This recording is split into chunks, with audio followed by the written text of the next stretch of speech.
السلام علیکم ورحمۃ اللہ وبرکاتہ۔ ڈیلی ون پیج کے شعبے سے آج کے پیج کا نمبر ہے 512، سورۃ الفتح۔ آیات ہے 10 سے لے کر 15 تک، اور ذکر ہو رہا ہے اس صفحے میں بیعت رضوان کا، اور اس کے بعد میں پھر بدوی اور منافقین کا، اور اس کے بعد میں پھر غزوہ خیبر کا۔ اعوذ باللہ من الشیطان الرجیم۔ ان الذین یبایعونک انما یبایعون اللہ ید اللہ فوق ایدیہم فمن نکث فانما ینکث علی نفسہ ومن أوفى بما عاهد عليه الله فسيؤتيه أجرا عظيما۔ یقیناً بلا شبہ جو آپ سے بیعت کر رہے تھے، کہ یعنی آپ صلی اللہ علیہ وسلم سے، حقیقت میں وہ بیعت کر رہے تھے اللہ سے۔ اللہ کا ہاتھ ان کے ہاتھوں پر تھا، ید اللہ فوق ایدیہم۔ اس کا نام بیعت رضوان۔ مختصر یہ کہ اسی سورہ میں پیج نمبر 514 پر ذکر ہے اس خواب کا جس کی بنیاد پر آپ صلی اللہ علیہ وسلم صحابہ کرام کو لے کر عمرہ کے لیے جانے کا اعلان کر چکے تھے۔ جی، اب اس وقت صحابہ کرام نے آپ کا ساتھ دیا، اور جنہوں نے ساتھ نہیں دیا ان کا ذکر دوسری آیت میں آ رہا ہے۔ تو بہرحال ساتھ دیا اور عمرے کے لیے نکلے۔ مقام حدیبیہ پر روک دیا گیا۔ دستور کے مطابق عثمان غنی رضی اللہ تعالیٰ عنہ کو بحیثیت سفیر مکہ بھیجا گیا، اور دستور کے مطابق، اور آج بھی یہی دستور ہے، کسی سفیر کو، ایلچی کو قتل نہیں کیا جاتا، مگر خبر اڑ گئی عثمان غنی رضی اللہ تعالیٰ عنہ کے تعلق سے کہ انہیں قتل کر دیا گیا۔ تو اس وقت یہ بیعت ہوئی ہے، جس کا نام بیعت رضوان۔ بیعت یہ ہوئی تھی، صحابہ نے یہ بیعت کی تھی کہ ہم آپ کا ساتھ نہیں چھوڑیں گے اے رسول، اور عثمان غنی رضی اللہ تعالیٰ عنہ کا انتقام لیں گے۔ تو اس بیعت کو اتنی اہمیت ہوئی کہ اللہ نے اسے اپنے ہاتھ پر بیعت قرار دیا۔ لہذا جو کوئی عہد کو توڑے تو اس کا وبال اسی پر ہوگا، اور جو اس عہد کو پورا کرے جو اس نے اللہ سے کیا ہے تو اس کے لیے بڑا اجر ہوگا۔ اب جو پیچھے رہ گئے تھے، اس سفر میں شامل نہیں ہوئے، ان کا ذکر ہو رہا ہے، تو سنیے۔ اور یہ خبر دی جا رہی ہے آپ صلی اللہ علیہ وسلم کو مدینہ واپس پہنچنے سے پہلے، کیونکہ یہ سفر بھی بڑی اہمیت کا تھا، اور بیعت بھی بڑی اہمیت کی تھی، اور صلح حدیبیہ بھی بڑی اہمیت تھی، جیسے کہ گزشتہ صفحے پہ ذکر ہو چکا ہے۔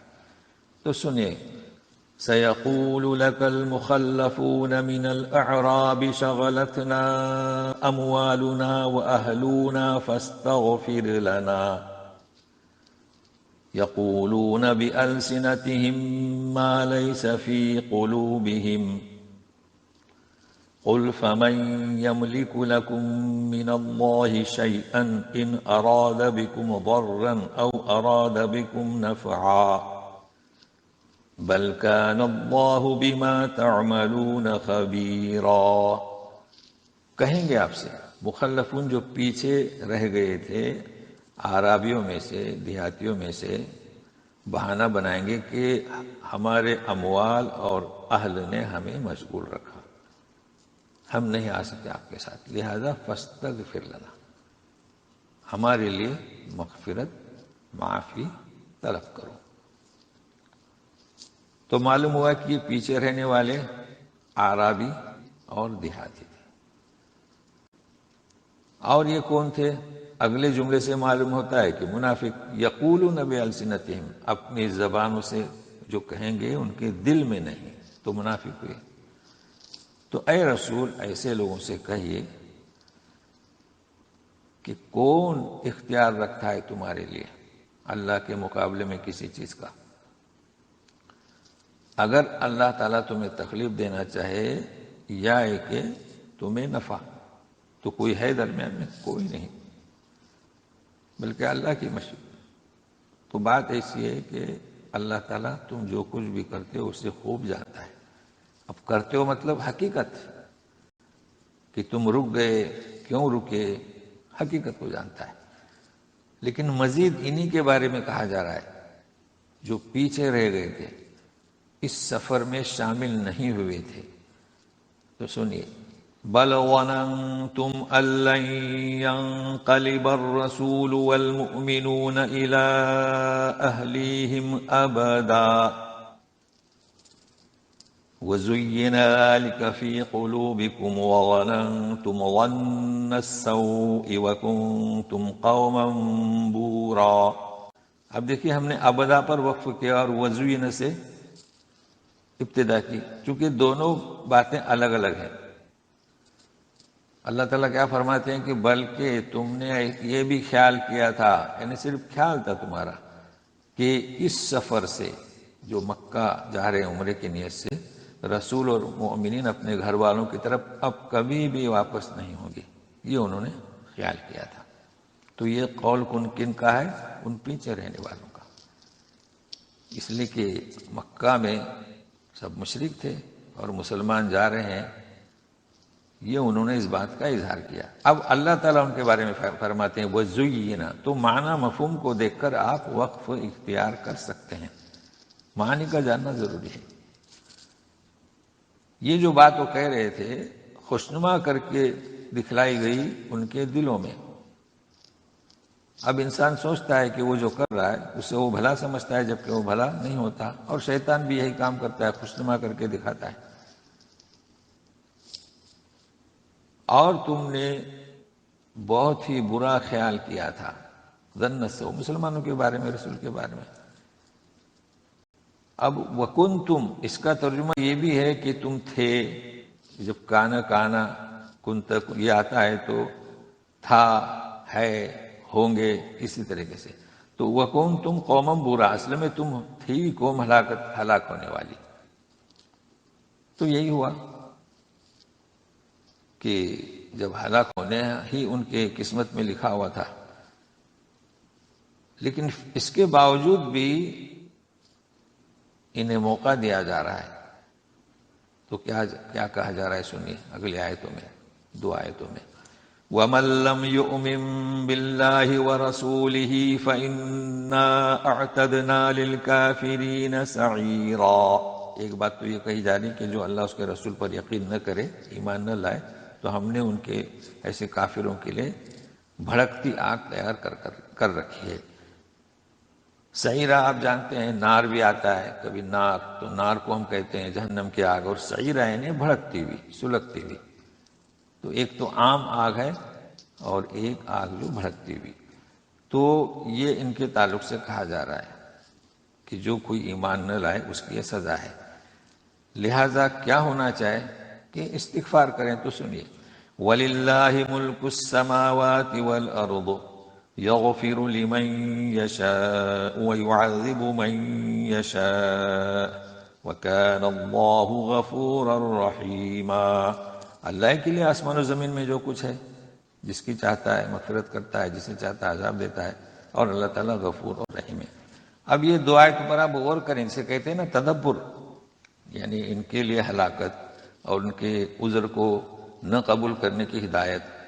اس کے بعد جو کہا رہا ہے کہ اللہ اس کے رسول پر یقین، پھر کیا آسمان و زمین اس کی ملکیت اللہ کی، اور مغفرت اور عذاب۔ اور ظاہر بات ہے کہ یہ اللہ تعالیٰ کی حکمت کی بنیاد پر ہوتا ہے، اور پھر اللہ غفور رحیم ہے۔ مطلب ہے کہ یہ لوگ بھی توبہ کریں، رجوع کریں، تو اللہ تعالیٰ کو کیسا پائیں گے؟ غفور اور رحیم۔ تو اس طریقے سے آیات کا جو ربط ہے اسے بھی سمجھنے کی کوشش کریں۔ اب ذکر ہو رہا ہے تو اسے جو آیت اب پڑھی جائے گی اس کے پس منظر کو سمجھنا ہوگا، تو پہلے تلاوت سنیے گا۔ سيقول المخلفون إذا انطلقتم إلى مغانم لتأخذوها سيقول المخلفون إذا انطلقتم إلى مغانم لتأخذوها ذرونا نتبعكم يريدون أن يبدلوا كلام الله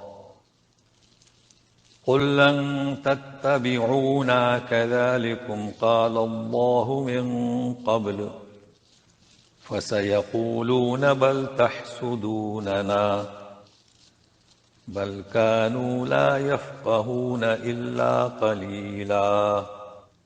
ان قریب کہیں گے پیچھے رہنے والے، جب تم نکلو گے بہت سارے مال غنائم کو حاصل کرنے کے لیے تو کیا کہیں گے؟ ذرونا نتبعکم، ہمیں بھی تمہارے ساتھ چلنے دو۔